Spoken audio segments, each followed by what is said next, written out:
Hey, what's going on, everyone? Guys, we are talking Reacher Season 3, Episode 8, the season's finale, Unfinished Business. Reacher finally faces off with both Pauly and Quinn. Lamont, what did you think about the episode, sir?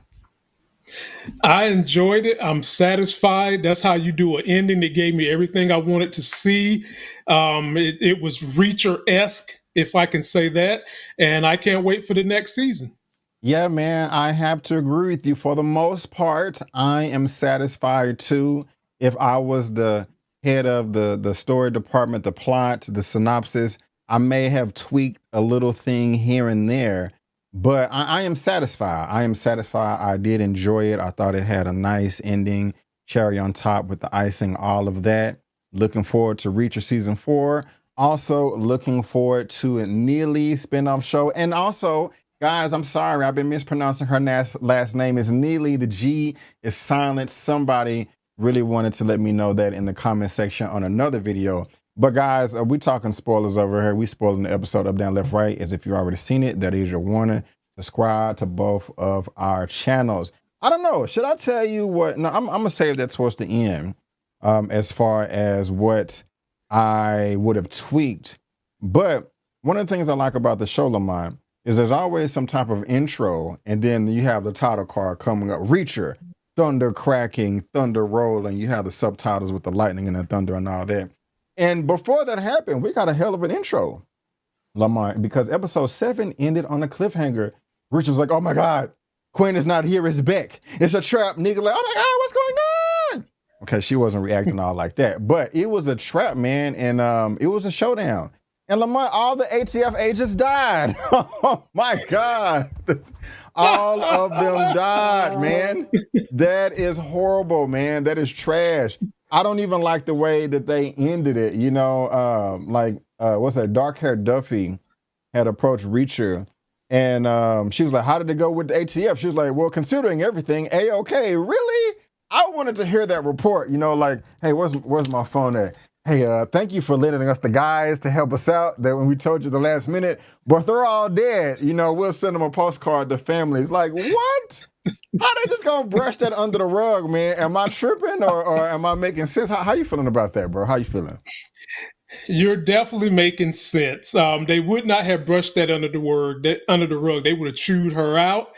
They would have wanted some answers. They would have wanted some questions. They probably would have shut down the whole investigation till they figured out what in the hell hit them blindsided.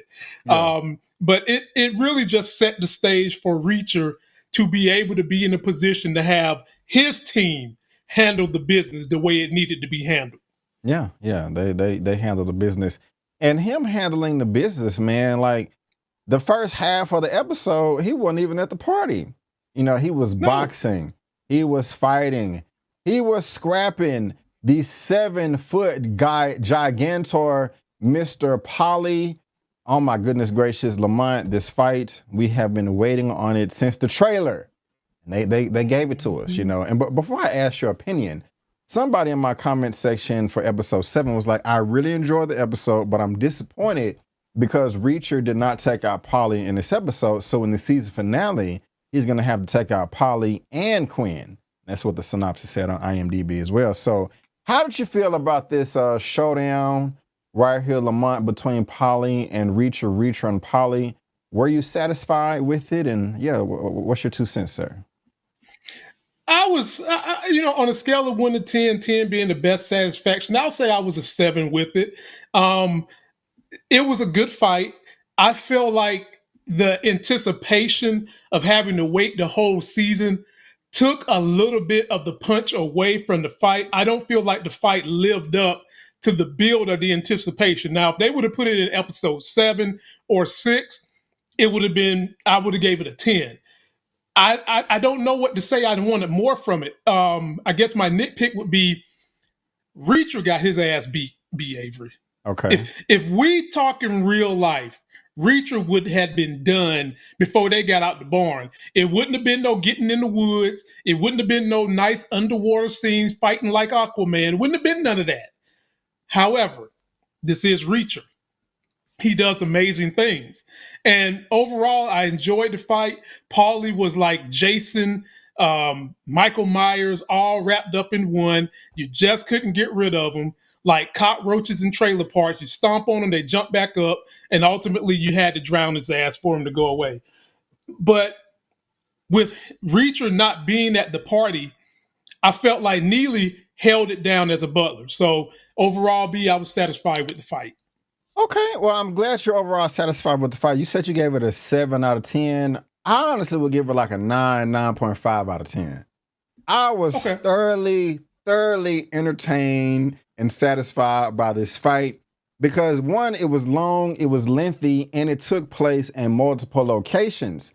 And at one point, I thought the fight was over, and then it continued. You know, when they went, because you said, you know, they drowned him out. Yeah, we thought he got drowned out, but of course, Reacher came out of the water. You know, we know he's going to survive. But also, you know, we got Gigantor Pauly that came out limping because of the rake. Breaking it down, man. Just the fight in itself, I like the way it was set up. They was like, how are we going to infiltrate ourselves into the party without getting caught by the Jolly Green Giant at the gate?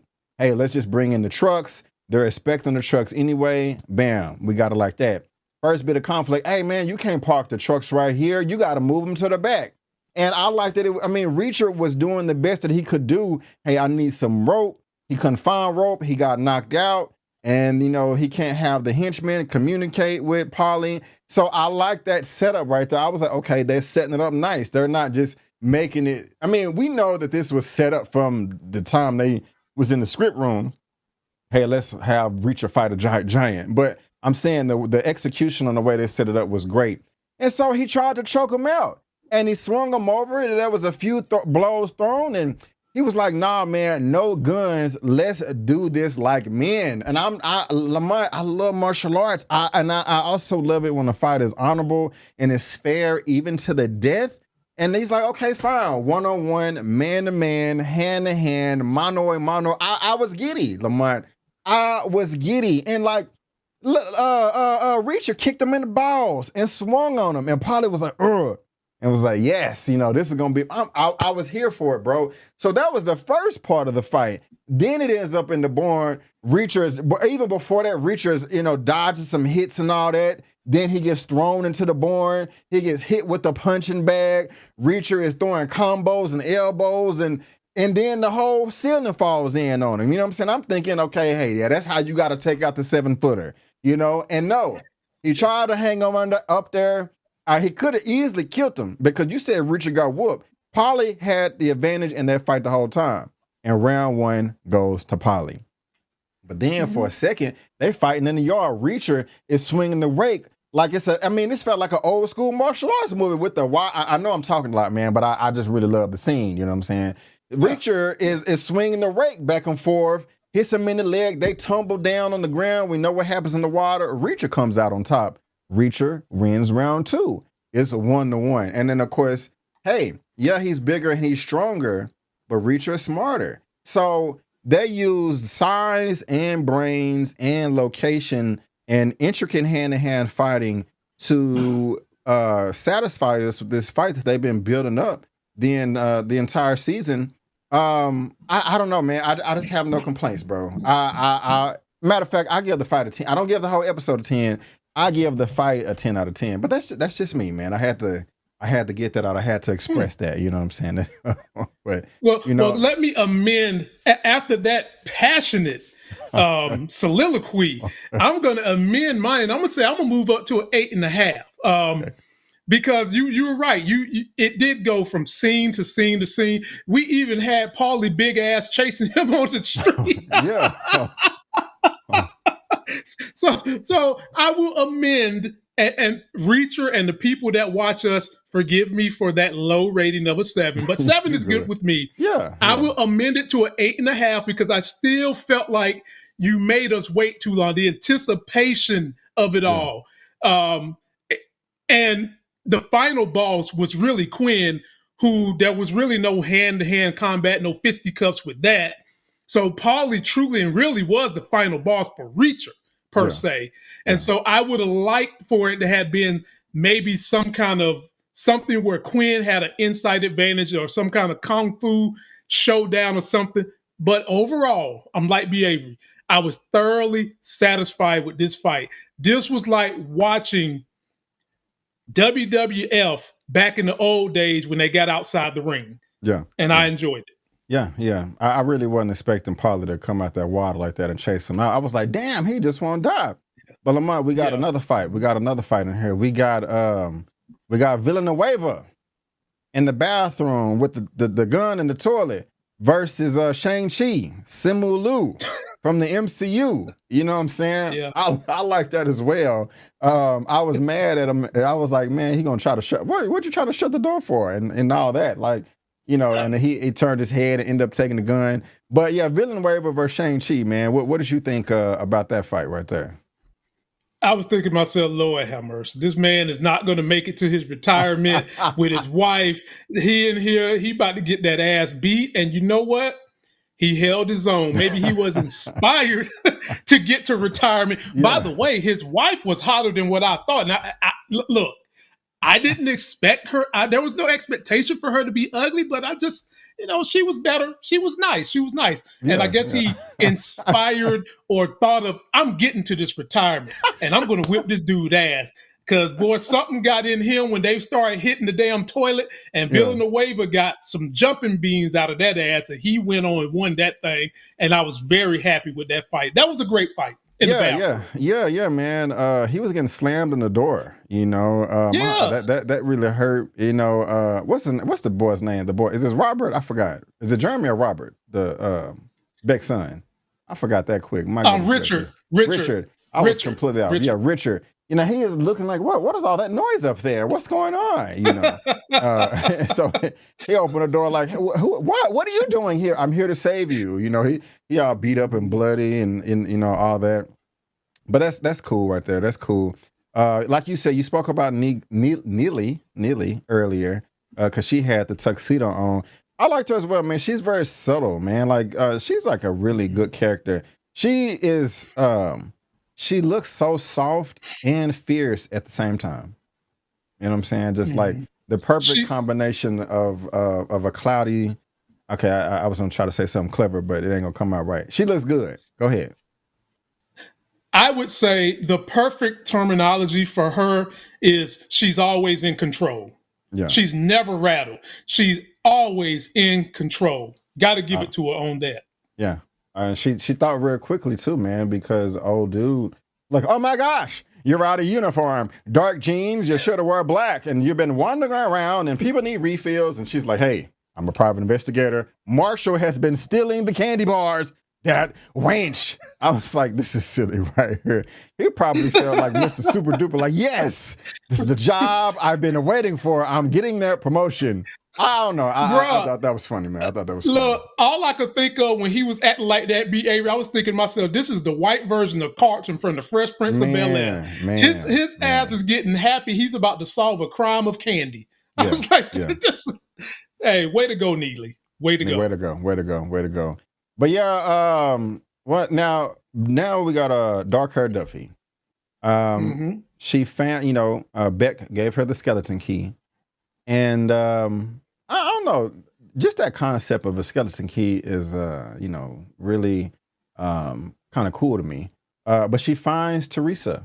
And Teresa is drugged up. And gosh, I don't want to just skate over this, but we are not all cut from the same cloth, bro. Like the thought of drugging a woman against her will and raping her and trafficking her is just one of the most disgusting things imaginable, other than pedophilia. And these men here. Now I want to say men. These demons are treating as if it's just a normal Tuesday morning breakfast. It's just like how? Like what? I mean, man, like it just boggles my mind. Of course, there's been tons of movies and television shows throughout history, throughout cinema, throughout Hollywood that have depicted this, and this is more of a lighter setting. But it's still just like, yes, I got a gift for you, Quinn. Yes, she's right here. Third bedroom on the right. I'm glad that Duffy shot him in the dick. Yes. Yeah, me too. I'm glad. The only thing I would have taken away is she shot him off screen, and also that barrel roll that she did to get the henchman that came in that heard the gunshot. You know, she had to shoot him, but I wouldn't have shot the perpetrator. You know, with his non-developed thighs and gut that he had, trying to be an overlord. I'm glad that he got shot in the dick. I wouldn't have killed him. I would have let him suffer. You know, for you know, maybe shot him in the kneecap, the ankles. You know, just really let him bleed out. You know, take a piss on his face. You know, no, I'm joking. How did you feel about that interaction right there with Dark Hair Duffy? Well, you feel the same way I feel, man. I wanted him to feel the pain. I wanted it to be slow and anguish. That's what I wanted, because Hollywood depicts these type of things, as I've always said. You guys hear me say this over and over. Art depicts life. Art is the imitation of life. And there are circles, B. Avery, where trafficking women and drugging them up is the norm. And these circles tend to be the people that are so rich that they're untouchable by the police and by governments. This thing happens with them often. Let us not forget Jeffrey Epstein here in America and all the people that went to his damn island, including the one who's our president, but I digress. And so I'm glad that they depicted this so that people can really understand that this is the type of shit that happens to girls and men too, but more so women. And it would have made my heart quiver if Duffy, I'm glad she shot him in the balls, don't get me wrong, but I would have loved for her to have shot him in the kneecap, like you said, and then let a drug Teresa go step on his balls, because the ball step. Y'all been drugging this. Yeah. What do you call step in the name of love? This time, be able to step in the name of hate. Okay. But overall, I was okay with what Duffy did. She accomplished her mission. She got Teresa, and all was said and done. Yes, all was said and done. Shout out to Dark Hair Duffy, the dick shooter. Shout out to her. Yeah, I like that right there. Oh, well, that's gonna be her new nickname, B. Avery, Dick Shooter Duffy. I like it, Dick Shooter Duffy. Dick Shooter, don't play with her. I love it, man. I love it. That, man, I know that was quite painful. But that what triggered that scene was Reacher.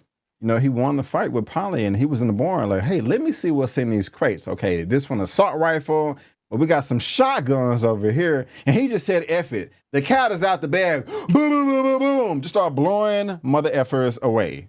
And that's how the party really got started. Lamont, I don't know why that was so funny to me, but when he shot the man in the barn and then just bust through the kitchen and just blow right there in the front of the waitstaff, get out, like, bro, you think this is just a normal shift for you, bro? Like, you know what I'm saying? Like, hey, you probably had something set up later at night, you know what I'm saying? Hey, babe, I'm finna do this party, you know what I'm saying? There's gonna be some big wigs in there, you know what I'm saying? I may be able to get some network, but I'm gonna be done around 1 a.m., all right? I'm gonna text you when I'm finished, and then I'm gonna be on my way. We go Netflix to chill. You think this is a normal shift? Maybe a college student working for some local caterer, and then some big 6'5" guy kicks in the door, blows somebody away with a shotgun, and just says, get out. Ah! I mean, that's how I would be reacting, man. I was laughing my ass off because he did that so casually, like this is just normal. But yeah, man, that's what set the roof on fire, man. That's what set the roof on fire. Chaos everywhere. Can I comment on that too, B. Avery? Go ahead. Jump in, man. I was dying laughing just like you when that scene happened, because I'm thinking to myself, why y'all keep teasing us with these scenes where it's pure chaos going on, and you got MFers that want to go down with the ship like the Titanic, and this MF right here see a guy the size of Reacher kick in the door, wave in the fofo. And dude was just like, okay, you can keep hitting me some more. It was nothing for him. And I'm like you, man, I would have been like, okay, whatever you need, Mr. Reacher, you can have it. And dude was just carrying on like it was another day at the job, and it wasn't. Yeah. Very, very hilarious. I'm looking at it right here. Help me out though. I'm a bit confused because you had. Okay, did Quinn assume that the buyers turned on him? Because when they were in the dance hall and approaching each other after the gunfire started off. One of the henchmen said, "Hey, what's going on?" Excuse me. Quinn pulled out his gun, popped to him in the head, and there was more chaos. Why did he do that? What was your reason? I think, well, Quinn is an evil piece of you know what. And I think part of his reasoning for that was, number one, he might have thought that they was double crossing him. Number two, he might have thought that the police was there. And number three, if there's gunshots and chaos going on, I'm thinking he's going to get away with his money and the product too. Okay. And so either way you look at it, he was about to pull his great escape and make sure that he wasn't leaving empty-handed. Gotcha. Makes sense. I just needed to clarify, because I'm also just thinking like, I just didn't think it was necessary. And you have a bunch of people in there that's witnesses, and technology, everybody's recording something. Hey, I'm at the party. Oh God. And then in the background, you see somebody pop. I know Quinn is powerful, but at the same time, the least resistance is always the best route, in my opinion, but hey, It is what it is. But Beck had the house loaded with cameras. True. But I'm not a criminal, drug lord, gun running thug, international thug. So, maybe I don't know all the ins and outs, but man, throughout all the chaos, people trying to escape, Dick Shooter Duffy gets Teresa out. we think that Villanueva is about to get Richard out, but he's like, "Hey, I'm gonna hold him off. Is there another way out? Go the other way." And he runs into Quinn. Quinn changes weapons, and then Beck and Quinn have a showdown. And Beck showed his true colors, man. I like it. And I was like, gosh, dog, that is that fake gun. That is that toy. But man, you have to be brave. Not only to finally just stand up to Quinn, like, I'm sick of your crap. I ain't gonna take this crap no more. He did it in front of his son. I don't care how old the son is, man. That's just a proud moment right there that will last with you forever, to see your dad be like, even if he was a punk ass his whole life. And I'm not saying that. Right. But even so, man, that one moment right there can really instill some great values in you, to see your pop stand up like that, knowing that it was a fake gun too. But damn, bro, did they have to take him out like that? Beck is not only dead, Quinn emptied the whole magazine in his chest in front of Richard. Like, oh man, I'm sad, Lamont. I didn't want Beck to die. I did not want Beck to die. And he died, and he went out viciously, man. What are your thoughts, man? What are your thoughts? Well, I predicted Beck would die. That was one of my predictions. And I just didn't think, I kind of felt like they set it up for him to die. Like he was doing all these noble acts. He was on his redemption tour. And usually when you're on a redemption tour and the fans start to engage you because they like you, all of a sudden the script writers take him away from you. So I saw that coming, and I was upset when the gun started falling apart. I was like, golly. Yeah. I was like, Beck about to get him some get back, and the gun fell out in half, and that little punk ass Quinn was able to do what he do. I didn't like it. I kind of wish that Richard would have grabbed a gun and done something to Quinn, but we know ultimately who had to get that job done, and we saw it. Yeah, and at least Richard did get a gun. He grabbed a Uzi and shot it, but he didn't hit him, and he, shooting the gun all in the air and stuff like that. At least he tried. I mean, Richard should have ran out the room. He should have ran out of there when it's there. Get out of, he's standing over there behind him. Man, get the F out. Oh, go get another gun. You know what I'm saying? Like, right. Y'all can both shoot his ass together. You know what I'm saying? Like, here you go, Dad. And the dad got the artillery in his office too. Yeah. Dude had gun from every era since a gun was created. Go run down there, Richard. Yeah, man, missed opportunity, man, missed opportunity. So that's one of my only takebacks. I was really disappointed when I saw that. I was like, God, I really wanted them to sail off into the sunset and work on their relationship, but it didn't work out that way. It just did not work out that way. But yeah, Quinn, everybody's done left the party. Everybody seems dead and all of that. And, but Quinn finally runs outside. He runs into the Russians. The people that he owes money to. And I gotta say, man, it was nice seeing Quinn get caught with his hand in a cookie jar with no men, no henchmen, no backup, just by himself. Like, Hmm. oh crap, what am I gonna do? I'm just a little puppy dog with no resources, nothing whatsoever. And the showdown between Reacher and his team was dope. Reacher, he didn't know that the rest of his team was gonna show up. He was like, I'm sorry, Right. guys. It was 1 versus 6. He was surrounded. No, he needs to go with me. Who are you? I'm somebody that don't got a problem with you, but my name is Reacher. I like that whole standoff, man. And then Duffy pops up and Quinn pops up and Lily pops up. I loved it, man. How do you feel about it? Loved it. Talk about a crescendo, a coming together. Loved how everybody came out there.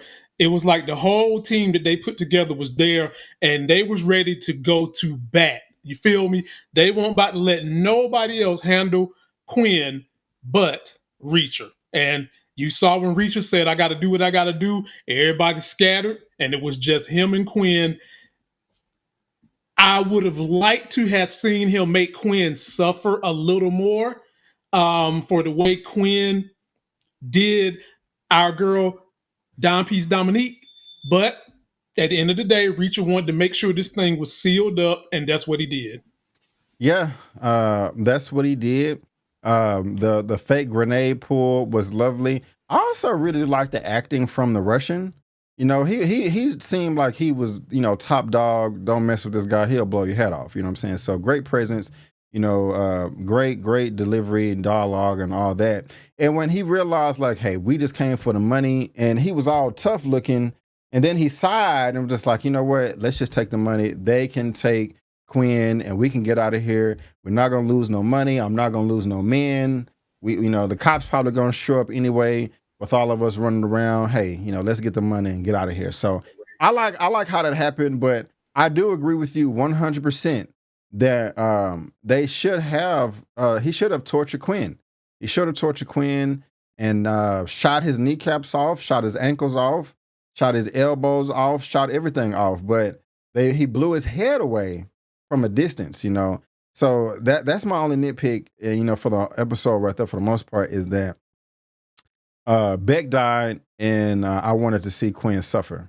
So, we do agree there. We do agree there. What else are you passionate about that I didn't bring up about the episode? You muted. Yeah, I You mute. know. Oh, I know. I'm thinking. I'm thinking. I'm passionate about all of it. I just would have liked for us to get a more Neagley in the show, a little bit more action from her. But overall, I'm happy with the way they did it. I didn't never think Duffy and Reacher were going to be a item the way that they ended, but I could always see them linking back up in future episodes. I was very entertained by Villanueva retiring and going to see his wife. And I was like, yeah, look at little yeah. Villanueva. He got something to really enjoy in retirement, if you get what I'm saying. And I'm just wondering what's next for Reacher at this point. What are they going to do next? Will we see Reacher pop up on Neely's show? I Of think course. there's a great chance we will. Yeah, great chance we will. Yeah, yeah. And I like the way they wrapped up everything character by character. First he said goodbye to Richard, and hey, I'm glad that I got to see my dad do some good towards his end. I just wish I could have saw that more. And he told him to go get the money out the vault. He did that. I think it was talking about burning the house down. Like you said, they had to wrap up with Villanueva and his wife. They dapped it up. Duffy, dark haired Duffy or Dick shooting Duffy, she kissed Reacher like, hey man, I really wish we can go in the back and get it in real quick one more time, quickie style, hint, hint, hint. And she kissed him. It's funny the speech she gave. Just like, I just want to let you know I'm not, I like to keep my distance. We're just like, yeah, that's 95% of men, so excuse me. Neely had her ending, and Reacher rode off on a motorcycle. He is not Mhm. walking anymore or riding buses. He has a chopper. And maybe he's gonna use that to ride into Neely's show. Would you rather see Reacher season 4 next or Neely season 1 next? I'm assuming we'll get both. Which one do you want to see first? probably Reacher, and somehow or another it leads into Neagley. But let me put a caveat to that. If it's going to take them 2 years to get the next Reacher show out, no, go ahead and give me Neagley next year. Okay. Before that. But if they're going to get Reacher out next year, I'd rather see Reacher and have some way it can tie into the introduction of Neagley's show. Right on, right on. And are those your final thoughts, Lamont? That's pretty much it, man. I enjoyed the season. Happy with the way things went down. I guess Dick Shooting Duffy really enjoyed that rug burn she got from LA. Because, like you said, she was willing to go back there and get some splinters from that barn if Reacher would have let her. This is true. I just don't know what to expect in the new season. I'm happy to say that me and you were able to interview Dime Piece Dominique, and we'll be dropping that interview probably next week. So keep your notifications on for me and B. Avery's channel.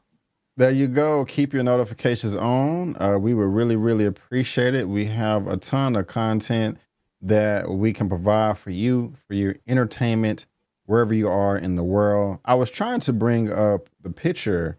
Here you go, right here. I had Miss Dime Piece Dominique. Lamont held it down, and so make sure you guys check that out. He'll be posting that very, very soon. But guys, that is our recap review for Reacher Season 3, Episode 8, the season finale, Unfinished Business. We really do appreciate you tuning in. Please subscribe to Lamont's channel. Again, please subscribe to my channel. Follow us on social media. Our handles are on the screen and also in the description box of this video. But like always, guys, don't forget that I'm B. Avery. That's Lamont, and that's just our opinion. Peace out, and we'll see you next time. Subscribe, subscribe, subscribe, subscribe. Please subscribe. Yeah.